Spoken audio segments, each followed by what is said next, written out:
우리가 창세기 1장부터 12장까지, 11장까지는 아담과 그 후손들에 관한 그런 말씀이었는데, 이제는 12장부터는 4명의 믿음의 족장에 대해서 얘기를 합니다.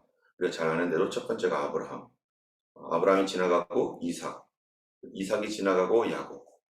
지금 현재 야곱의 이야기가 서서히 지나가고 있습니다.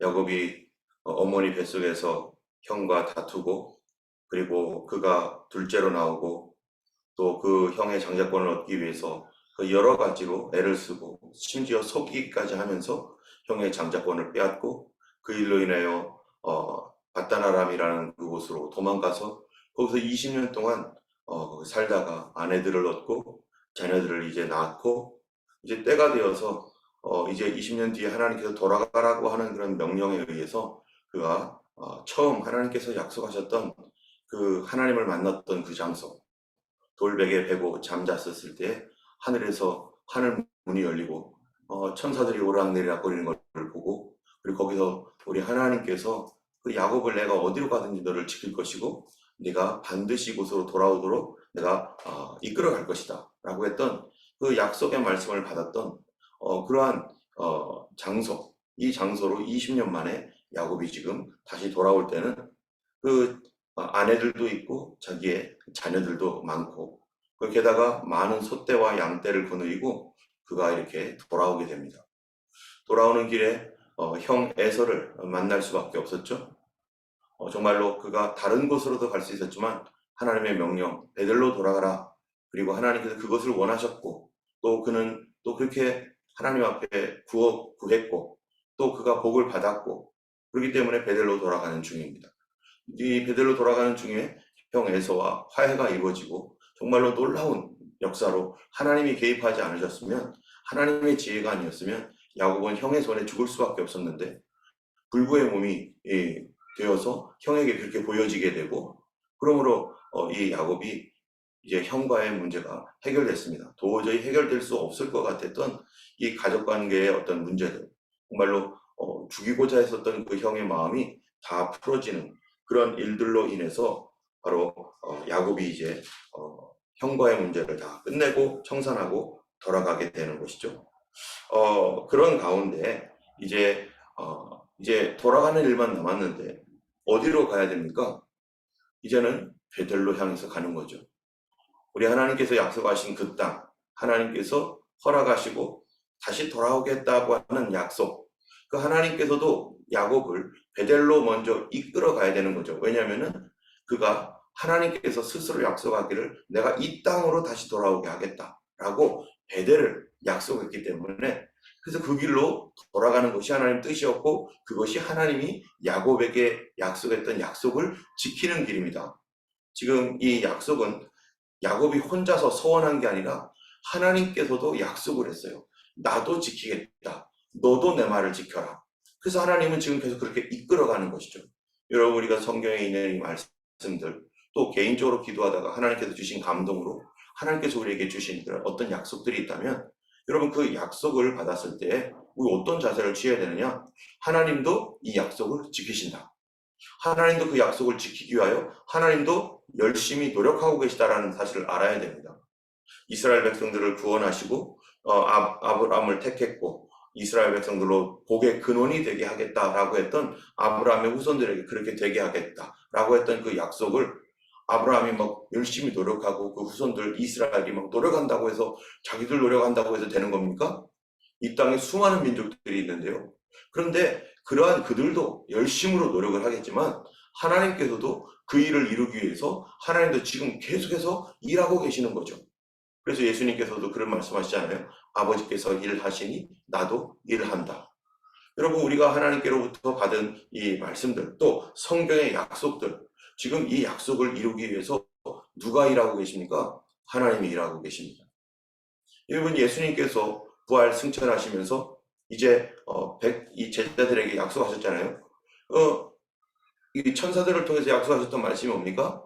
너희 중에 올리우신 이 예수는 너희가 올라간 것을 본 그대로 다시 오시리라. 분명히 하나님께서 다시 본 그대로 오실 것이다라고 약속했어요. 그러면 이거를 위해서 우리가 오시옵소서, 주님 오시옵소서, 당연히 그 약속을 믿는 사람은 이렇게 기도해야겠죠? 그런데 하나님은요? 하나님은 어떻게 됩니까? 오실 조건들을 이루어 가야 되는 것이죠. 우리 주님이 말씀하신 대로 그 주님이 오실 때가 언제인가? 언제 오신다고 했습니까? 이 복음이 온 세상에 전파되면 그제야 끝이 오리라. 그때 주님이 오신다고 말씀했습니다. 다른 어떠한 것보다도 주님이 오시기 위한 중요한 조건, 가장 중요한 조건은 복음이 온 세상에 전파되는 거예요. 그 복음이 온 세상에 전파될 즈음에 일어나는 주변의 사건들에 대해서도 마태복음에서도 얘기하고 또 여러 서신서술에서도 요한계시록에서도 얘기하고 있죠. 그런 것들이 뭡니까? 잃어버렸던 이스라엘 땅이 다시 되찾아서 회복이 되어지고 또 예루살렘이 회복되어지고 성전이 회복되어지고 하는 어떤 이스라엘이 우리에게 있어서 굉장히 주님이 언제 오시는가에 대한 이 바로메터, 그들을 보고 있어라. 그들이 어떻게 되고 있는지 그들을 봐봐라. 그리고 예수님 약속하신 말씀대로 이 호산나 다윗의 자손이요 하면서 주님을 그들이 영접할 때까지 너희가 다시는 나를 보지 못할 것이다. 이런 그 약속의 말씀들이 있습니다. 그렇다면 주님이 그냥 말씀만 뚝 던져놓고 너희들이 알아서 지켜, 너희들이 다 알아서 해 하면서 하나님은 아무것도 안 하시는가? 아니죠. 하나님교 세계 선교를 위해서 이 땅에 성령을 부어주셨고 그 성령을 받은 사람들이 복음을 증거하러 나갔고 그들이 나갈 때 믿는 자에게 표적이 따른다 하신 말씀처럼 귀신을 쫓아내고 뱀을 집어올리고 무슨 독을 마실 자도 해를 받지 아니하고 병든 사람에게 손을 얹은 즉 나을 것이고 하신 이 약속들이요 계속해서 전 세계의 모든 곳에 복음이 전파되는 곳마다 그런 일이 일어나고 어둠과 죄악 가운데 갇혀있는 사람들이 살아나고 돌아오고 핍박도 있고 심지어 순교까지 있는 그런 때라도 계속해서 복음이 전파되었던 이유가 뭡니까? 그거는 사람이 했던 것보다도 하나님께서 그분의 약속을 신실하게 지켜가면서 계속해서 하나님께서 그 일을 행하고 계시다는 거예요. 지금 하나님은 야곱을 어디로 돌려보내시는가?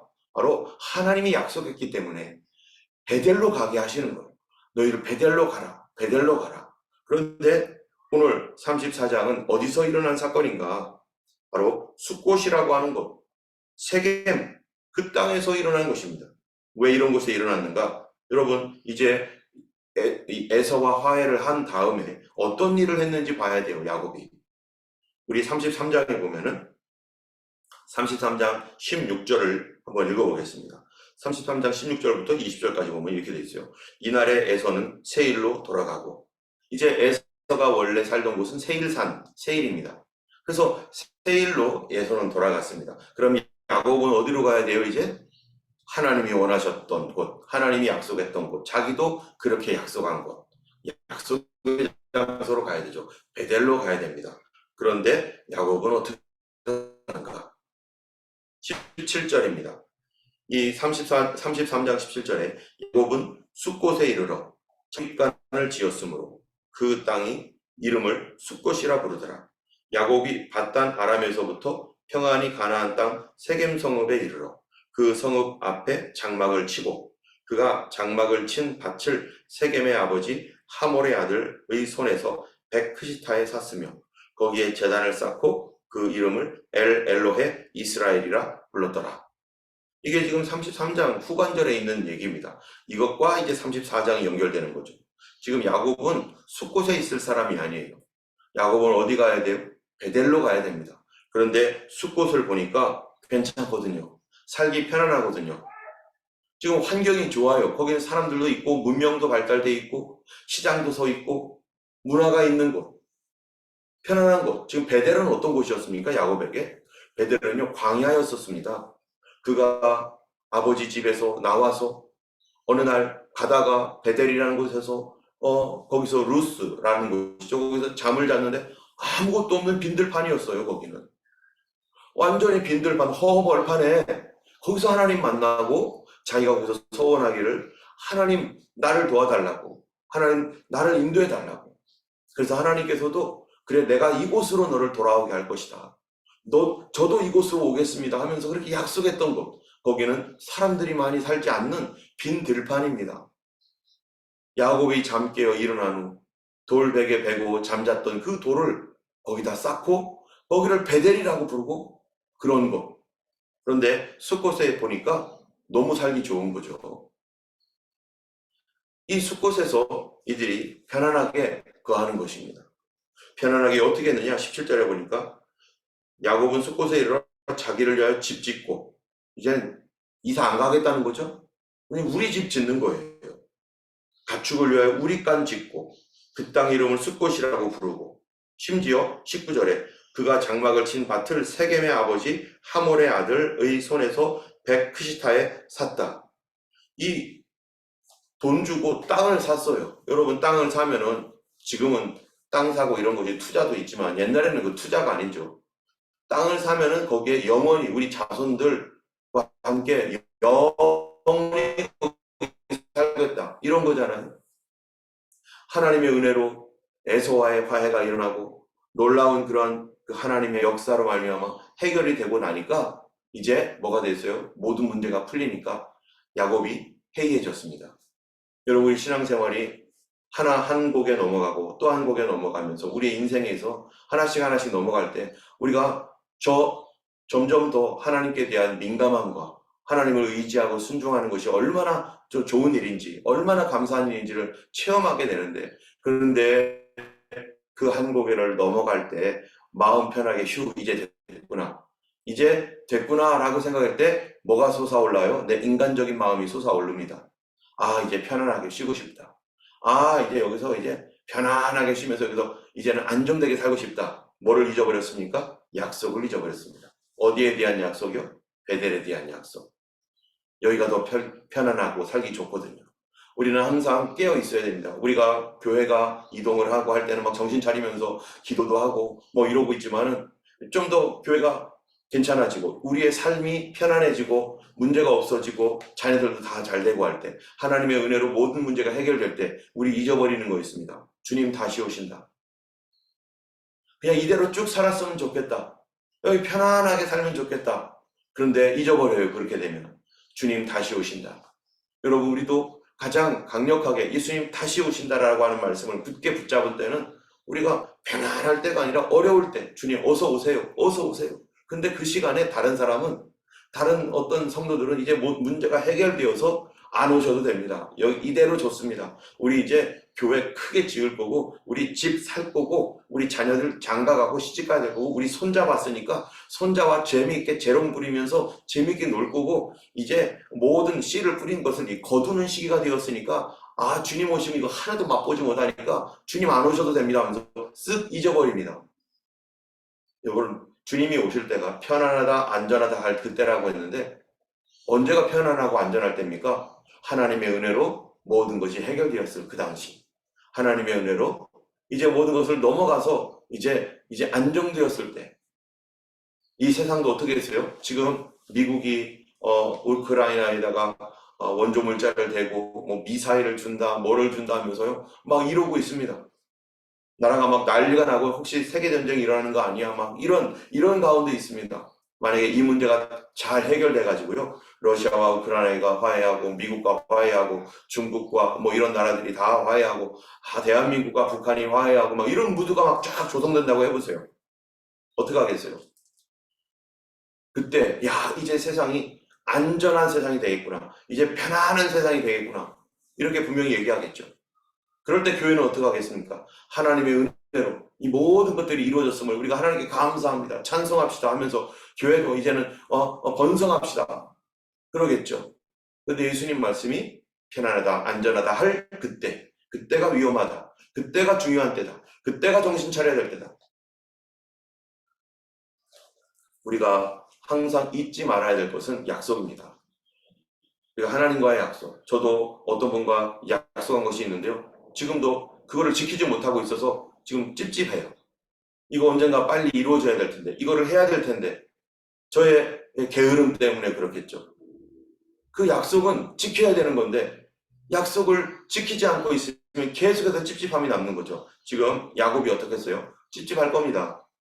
베델로 가야 되는데 베델 안 가고 여기가 편안하니까 편안해서 안주하고 싶으니까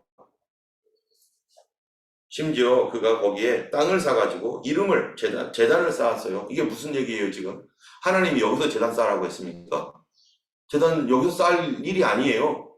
그런데 이 에서와 화해한 뒤에 기념하는 의미로 엘로헤 이스라엘의 하나님이다 라고 하면서 재단을 쌓았는데, 여기서 재단 쌓는 게 아닙니다. 여러분, 우리가 예배를 드려도 아무 데서 예배 드립니까? 우리가 아무 데서 예배 드리는 게 아니라 하나님께서 예배 받기로 작정하신 곳이 있단 말이죠. 하나님께서 너는 여기서 재단을 쌓아라. 여러분 각자마다 우리의 교회가 있습니다. 나의 교회가 있어요. 여러분, 나의 교회가 없는 사람이 있어요. 여기저기 돌아다니는 사람이 있습니다. 이 교회가 내가 예배를 드릴 때가 어딘지 모르고 오늘은 저쪽 예배 가고 내일은 저쪽 예배 가고, 여러분, 이 사람의 신앙이 어떻겠어요? 정처 없는 신앙, 뿌리가 없는 신앙. 하나님께서는 예배를 여기서 드리고 저기서 드린다고 해서 그것이 다 기뻐하고 해피하고 이런 게 아니거든요. 하나님 앞에 드려야 할 예배를 드리는 것은 중요한 거지만, 하나님은 우리의 뿌리가 어디 있는가? 하나님이 내가 어디서 예배를 드려야 될 것인가? 어디서 기다리고 있는가? 내가 거기서 기다리겠다. 예수님께서 부활하신 뒤에 그런 말씀하잖아요. 내가 갈릴리에서 기다리겠다 하라. 너희들이 갈릴리로 와라. 그래서 제자들이 갈릴리로 갔어요. 만약에 주님 부활하셨으니까 어느 곳에도 있지, 우리가 뭐 꼭 갈릴리까지 가야 돼? 근데 예수님은 거기서 기다리겠다는 거예요. 그래서 제자들이 거기에 가가지고 갈릴리에서 예수님을 만나서 다시 새롭게 돼가지고 그들이 예루살렘으로 다시 옵니다. 아니, 예루살렘에서 처음부터 있었으면 괜찮은데 왜 예수님이 굳이 갈릴리로 가라고 했는가? 그리고서 갈릴리에서 그들을 회복시킨 다음에, 그리고 베드로에게 너 날 사랑하느냐 묻고, 그리고 예수님이 예루살렘에 오셔서 감람산에서 올라가셔요. 하나님은 우리와 약속한 장소가 있고 나도 하나님과 약속한 예배 처소가 있는 것이죠. 지금 이 야곱은요, 자기가 거기에 있을 곳이 아닙니다. 그런데 여기다가 예배를 하는 제단을 쌓았어요. 하나님께서 이거를 기뻐하시겠어요? 하나님께서 이 제단을 즐거워하시면서 그래 잘했다 칭찬하겠어요? 그러고 나서 벌어지는 사건이 34장 디나의 사건입니다. 지금 이스라엘은 이제 야곱을 이스라엘이라고 부르죠. 야곱은 이제 그곳에서 편안하게 살고 있는데, 이 딸 디나가 그 땅 딸들을 보러 갔더니 34장에 보니까, 여러분 이게 지금 얼마나 지났을까요? 시간이. 에서와의 관계가 회복되어지고, 그리고 숲곳에 잠시 머물자고 생각했을 겁니다. 잠깐만 여기 쉬었다 가자. 근데 살기가 너무 좋아요. 그리고서 디나 사건이 일어날 때까지 10년이 지나갑니다. 야곱은 그 전에 정신 차리고 떠날 시간들이 많이 있었어요. 내가 이러면 안 되지, 가야지 하면서 야곱은 떠나야 되는 시간들을 계속해서 지체를 하고 또 지체를 하고 또 지체를 하고, 아마 평생 살려고 했을 것입니다. 그런데 이제 그 딸 디나의 사건이 일어나는 거죠. 그 딸들을 보러, 이제 그 땅에 사는 딸들을 보러 갔다. 자세하게 살펴보러 갔다는 거예요. 그들과 이제 친구도 됐고, 그리고 여기저기 쇼핑센터도 가고 백화점도 가고 극장도 구경하러 가고 친구들과 막 놀러 다니는 거죠. 그런 상태에서 사건이 일어나는데, 디나가 납치를 당하고 이 세겜에 의해서 강간을 당하고 욕을 당하는 아주 불행한 사건이 일어납니다. 아마 야곱은 행복하게 편안하게 10년 동안 살았을 터인데, 그런데 이러한 일들이 벌어져 버리겠어요. 가족 안에서 얼마나 고통받고 아버지가 얼마나 괴롭겠습니까? 이런 일들이 일어나니까 이제 이 일이 이제 발각이 되었죠. 그래서 이 세겜의 아버지 하몰이 와가지고 말합니다. 여러분 7절을 보면요, 야곱의 아들, 이 6절에 보면 세겜의 아버지 하몰은 야곱에게 말하러 왔으며, 7절 야곱의 아들들은 들에서 이를 듣고 또 돌아와서 그들이 모두 근심하고 심히 분노하고 있고, 그리고 하몰이 그들에게 8절에 보면 이르되 내 아들 세겜이 마음으로 당신의 딸을 연연하니 원하건대 그를 세겜에게 주어 아내로 삼게 하라. 여러분, 이 세겜, 이 하몰, 이 사람이요, 야곱을 찾아와 가지고 이렇게 얘기를 하는데, 물론 성경에 그러한 이야기들을 디테일한 거는 뺐을 겁니다. 그런데 여기에 없는 게 있어요. 뭐냐면은 사과를 해야 되잖아요. 그들이 지금 엄청 잘못했습니다. 남의 딸을 그렇게 정말로 더럽힌 그런 엄청난 큰 잘못을 했는데, 여기에 단 한마디의 사과가 없어요. 미안하다, 우리가 잘못했다, 우리가 어떻게 하면 좋겠느냐 하면서 사과하는 말이 여기 없어요. 다만 무슨 말을 하느냐면은, 그를 우리에게 주어 아내 삼게 해라, 그리고 우리랑 통혼하자, 그리고 여기에 머물러서 여기를 너의 기업으로 삼아라. 그러면서 내가 이 세겜도 뭐라고 하냐면은 12절에 보면은 이렇게 말해요. 이 소녀만 내게 주어 아내가 되게 하라. 아무리 큰 혼수와 예물을 청할지라도 너희가 내게 말한 대로 주리라. 돈으로 얼마든지 돈 주겠다. 지금 미안하다는 말 없이 아내 삼게 해라, 그리고 돈 얼마든지 줄 테니까 이 딸을 내 아내가 되게 해라, 막 이러면서 막 그렇게 막 청하는 거예요. 지금 성경에 이 이야기가 왜 빠졌는지, 아마 했는지 안 했는지 모르지만 분명히 하나님 말씀에는 이 얘기가 빠진 이유가 있을 겁니다. 어쩌면 그들이 거만하게 들어와 가지고, 자기들이 주로 살던 땅이니까 거만하게 와가지고, 야곱, 너 중간에 들어온 사람이니까 여기에 법을 따라라, 뭐 이러면서 그렇게 강압적으로 했을 수도 있어요.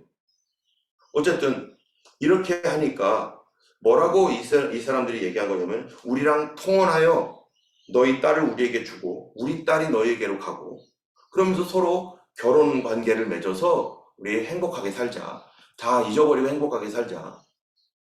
여러분, 이렇게 할 때 어떻게 할 것인가? 그들이 여기 너희 땅을 줄 테니까 너희들 자유롭게 살 수 있도록 도울 테니까 여기 얼마든지 살아라. 너희들 가축들도 많은데 그거 얼마든지 여기서 가축 먹이고 지금까지 새빵살이 하면서 돌아다녔는데 내가 여기 다 줄게. 얼마나 좋아요? 조건 좋죠. 다만 너희 딸, 어차피 그 딸 결혼해야 되는데 야, 우리 아들한테 줘.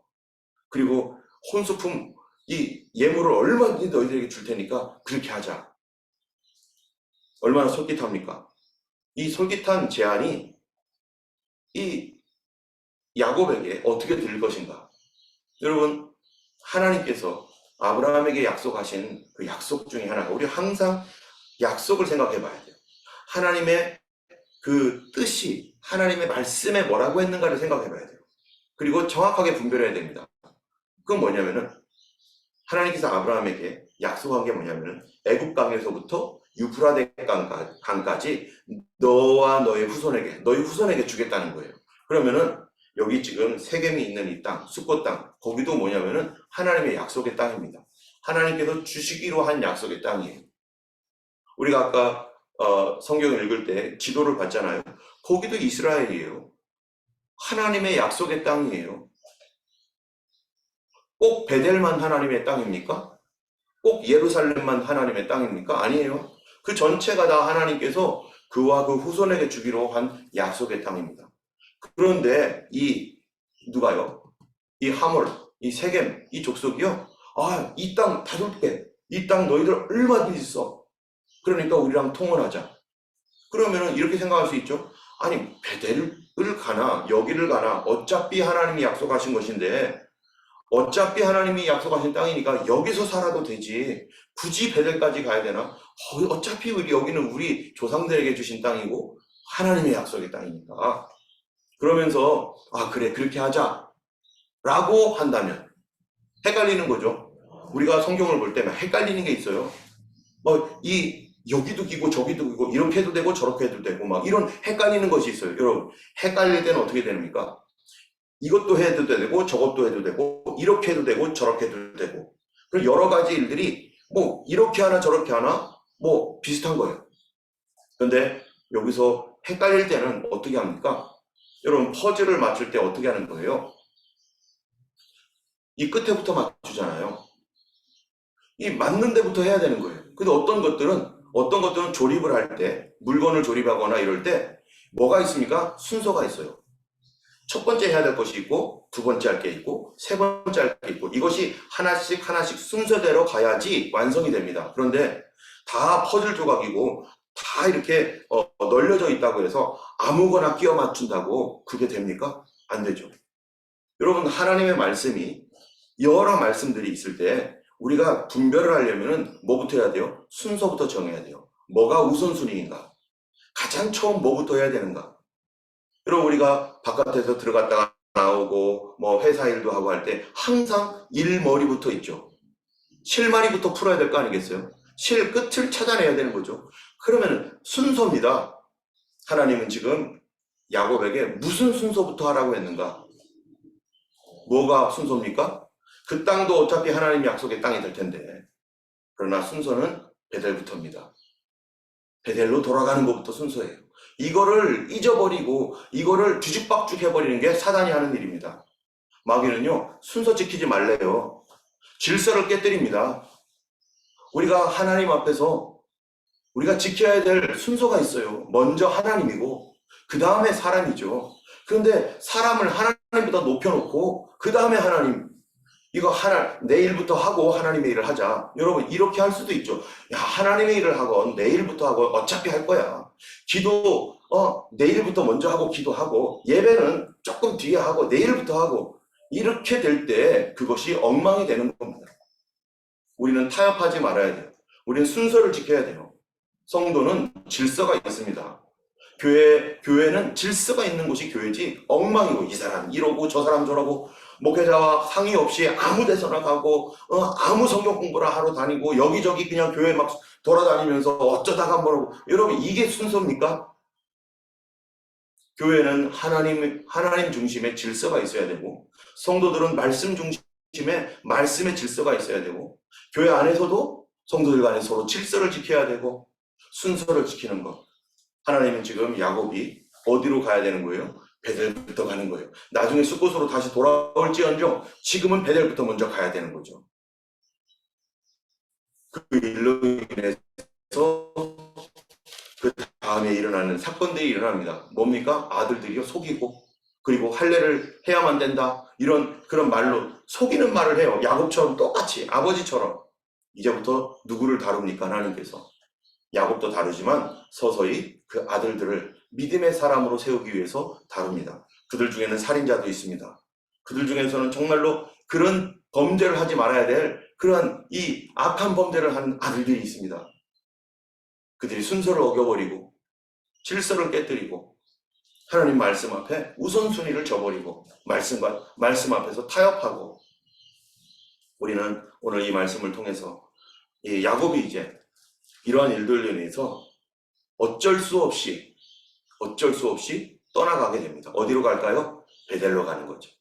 이렇게 고통을 당한 뒤에야 베델로 갑니다. 모든 사람 앞에 창피를 당하고 고난을 당한 다음에야 베델로 갑니다. 편안했으면 절대로 안 갔을 것입니다.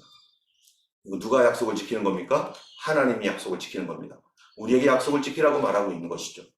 우리도 성경의 말씀을 지키며 하나님 말씀 앞에 설 때 하나님이 그때 도우시고 지키시고 역사하시고 기적을 일으키시고 우리 하나님께서 우리의 길을 열어놓으시는 것입니다. 성도들은 약속을 지키는 사람입니다. 우리가 우리의 삶 속에서 하나님 앞에서의 이 그런 약속, 사랑과의 약속도 우리가 소홀히 하지 않고 하나님 말씀 앞에 서는 우리가 모두가 되기를 예수님의 이름으로 축원합니다. 기도하겠습니다. 거룩하신 하나님 아버지, 감사합니다. 오늘도 이 야곱의 사건을 통하여서 우리가 하나님 앞에 우선순위가 무엇인지를 다시 한번 생각하게 됩니다. 주님, 우리가 절대로 하나님 중심 떠나지 않게 하시고 주님을 먼저 그 나라와 그의 의를 구하라. 그리하면 이 모든 것을 너에게 더하시리라. 하나님, 이 말씀과 같이 우리가 먼저 하나님을 우선순위에 두게 하여 주시고 하나님 앞에서 하나님 우선순위에 둘 때 하나님이 모든 것을 책임지시고 도우시고 지키시고 하나님께서 하나님 브레이크트루 할 수 있도록 역사하시는 것을 우리가 믿습니다. 그동안에 하나님, 우리가 하나님 중심 되지 아니하여서 내 마음대로 삶으로 엉망으로 만들어놨던 것들 용서하여 주시고 아버지, 이제 다시 하나님의 우선순위를 지키고 다시 질서를 지키고 다시 말씀을 지킴으로 하나님께서 하나님의 참으로 도우시는 손으로 다시 회복되어질 수 있도록 역사하여 주옵소서. 오늘도 성도들 한 사람 한 사람 지켜주시고, 아버지 하나님 과거를 돌아보며 아버지 잘못했던 것들을 회개하고, 아버지 하나님 주님 앞에서 이제 하나님 믿음으로 다시 일어나고 하나님 모든 결박에서 풀어질 수 있도록 하나님이여 참으로 주님의 그 주시는 놀라운 자유를 체험하며 하나님 주님과 동행하는 하루가 되도록 역사하여 주옵소서. 그렇게 행하실 주님께 감사드리며 우리 주 예수님 이름으로 기도드렸습니다. 아멘. 자, 우리 함께 주님 앞에 통성으로 기도하기 원합니다. 우리 찬양을 들어주시고요. 오늘도 교회를 위해서 기도해 주시고, 또 우리 자녀들과 또 우리 이 백슬리 처치를 위해서 함께 기도해 주시면 감사하겠습니다. 같이 기도하겠습니다.